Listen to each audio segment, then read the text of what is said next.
UPSC civil services పరీక్షలో లా excellence IAS academy అద్భుత ఫలితాలు సాధించింది. 77 మందికి పైగా విద్యార్థులు ఆల్ ఇండియా ర్యాంకులు సాధించారని అకాడమీ ప్రకటించింది. ఈ విజయాలపై academy chairman doctor Rambabu Paladugu హర్షం వ్యక్తం చేశారు. తమ విజయానికి విద్యార్థుల కృషి, ఫ్యాకల్టీ మార్గనిర్దేశం కారణమని తెలిపారు. విద్యార్థులకు కష్టపడి పనిచేసే మార్గాన్ని ప్రోత్సహిస్తున్నామని అకాడమిక్ డైరెక్టర్ రామ్ మోహన్ అన్నారు.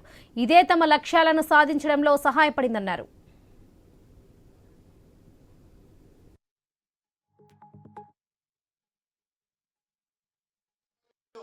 మేము గాయత్రి క్యాంపస్ అని ఊరి బయట ఏర్పాటు చేశాము.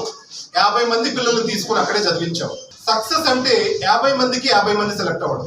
అంటే 50 మంది మెరిటోరియస్ పీపుల్ ఒక చోటు ఉండి చదువుకోవడం వల్ల సక్సెస్ వస్తుంది. అదే క్యాంపస్ ని రివైవ్ చేయబోతున్నాము ఓన్లీ ఫర్ మెరిటోరియస్ స్టూడెంట్స్ కి. ఇప్పుడు core batch neck and T sea foods limited వాళ్ళ సపోర్ట్ తోటి ఎన్హాన్స్ అని ఒక కోర్ బ్యాచ్ క్రియేట్ చేశాము.